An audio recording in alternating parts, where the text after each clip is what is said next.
Hello and welcome back to Red Ink on YouTube. Over the past couple days I've been talking about different elements relating to mission trips or faith-based aid. Today I want to talk about short-term mission trips, but before I get into that, don't forget that if you want to enter a giveaway where you could win a free t-shirt, don't forget to comment down below. The t-shirt will be available for purchase at the end of this series, but if you would like a chance to win a free t-shirt, don't forget to comment below. The book When Helping Hurts defines short-term mission trips as trips that last from 1 week to 2 years.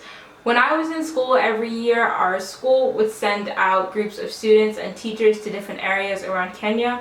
Often these areas were less developed than the cities in which we grew up. By the time I reached my senior year, I was so conflicted about going on these trips that I considered asking the administration to let me stay home. I did not ask for that permission, and so the entire week that I was there, I was really upset. Every day we had to write a journal entry, and this is what I wrote on day 1. When we go on this trip, are we going to help? Then why spend all that money instead of helping our sites employ members of the community to do the same? And if this trip is really just a time for students to get out of the city and experience true Kenya, how much is that desire going to cost our host communities? At Debrief, we talk about how we saw the joy on the kids' faces when they would run around in the dirt with bare feet, as if the kids and all the other people were just there for us to watch, observe, and pity. Yes, we learned a lot from this trip. Yes, it shows students what really matters in their lives. Is it really worth the possible development of savior mentalities in our school's community members' minds? Or the possible feeling of less than in the host community members' minds?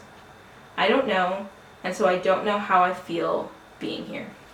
I still don't fully know what I think of this trip that we would go on, or what I think of short-term missions in general. It would be easy for me to completely write them off if I hadn't had good personal experiences on the receiving end of those trips. I've also seen how these trips have positive impacts on the students at my parents' school and people in general. However, I do think that a lot needs to be done for these trips to become true positives. Going back to what I said in day 1 and day 2, Africa is not a country. It is very diverse, and so there has to be an understanding that what might work in one city or one region or one community might not work in another. And so often we think that this is the way to solve the issue, and we go in and it's not. This truth then ties into what I said yesterday, which is that conversations are so important. Conversations with the people who are working in the community, who know the community well, who can be a bridge, and the people who are in the community themselves, to hear from them directly. I don't yet fully know the role that I have in empowering African youth as a whole, but especially those in need, but I do know that I have such a big opportunity to educate myself better